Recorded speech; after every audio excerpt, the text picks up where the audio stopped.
Bob's Walkie Talkie, episode 525-2. Guess where I am now? That's right. I am still in the Walmart, looking at stuff that I could use. I could use that. I don't need it. Already got one.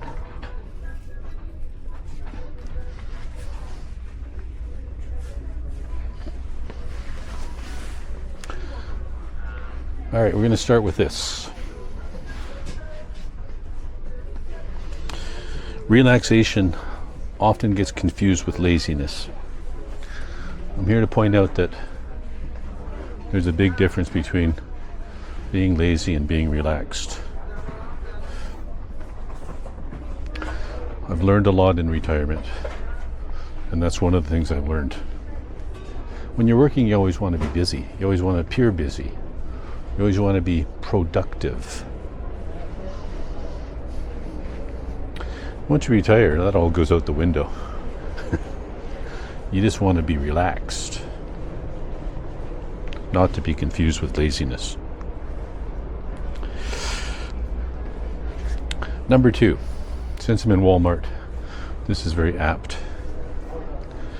I have nothing against materialism.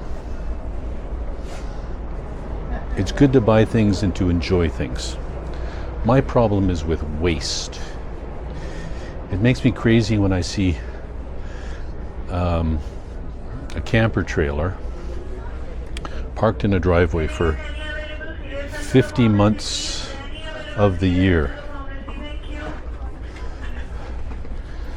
and only taken out for a 2-week vacation.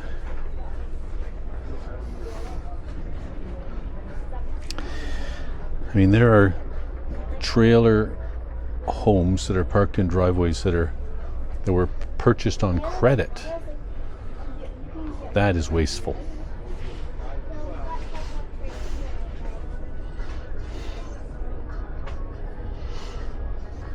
I'm going to do a quick channel update. I've got 198 subscribers. Tell your sister, please, to subscribe. I want to get to 200. That's my goal. I get 10 new subscribers a week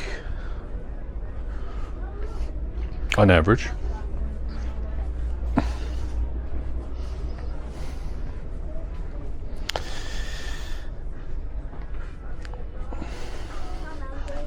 My watch time is up 68% over the last 28 days.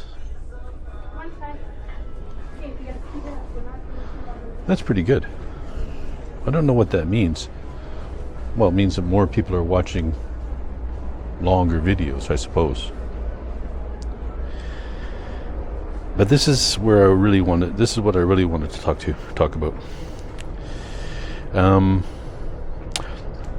Earlier, well, I guess last week now.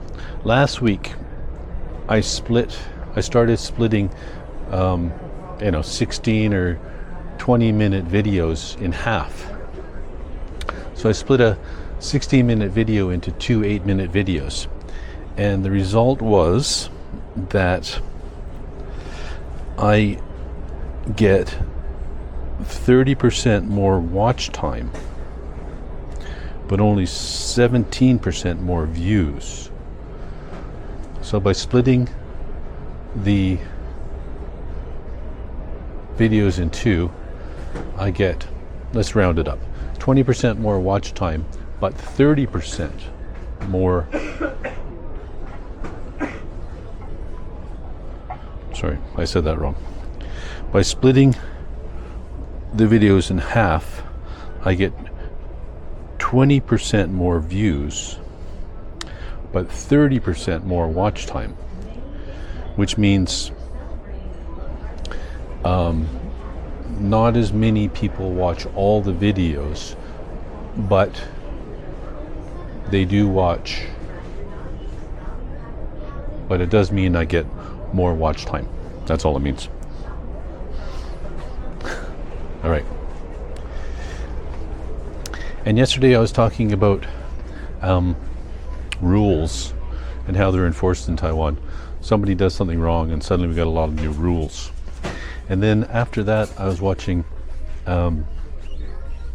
Prozzie's video, and he was talking about Canada and how Canadians like to complain, and you know we do.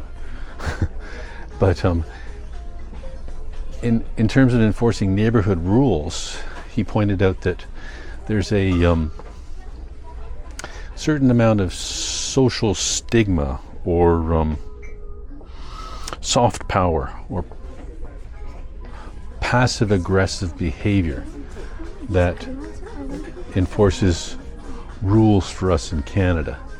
So the neighbors will just essentially say something subtle, or will start to, we'll just, somehow ostracize you, and you get the message that you're supposed to do certain things. And to be honest with you, in my neighborhood, our biggest issues are not shoveling the sidewalk within the 24 hours that we're supposed to. Oh, selfie time. Or not bringing in your cycle boxes before the end of the day that your recycling was picked up. Those are our biggest issues. But in Taiwan,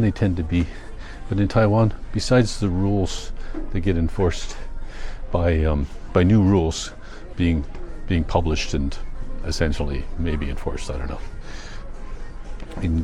In Taiwan, they also are very good at public shaming.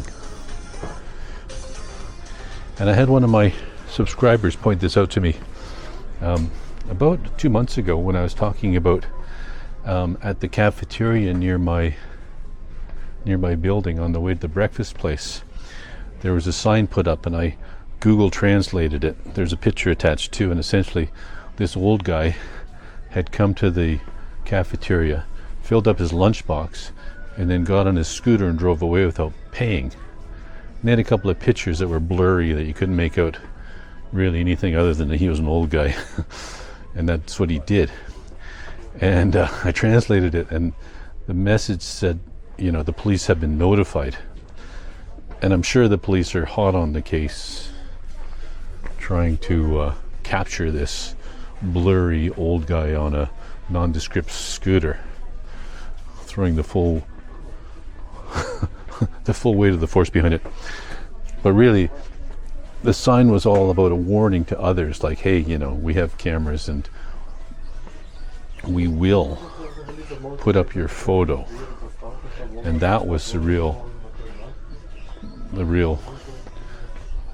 circle within the circle. That was the real point.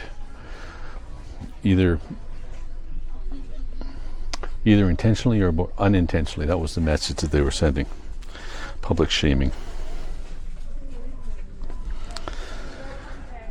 So, we do things similarly but differently, I guess is what I'm saying. All right, that's enough for now. Thanks for joining me. I'll see you again tomorrow.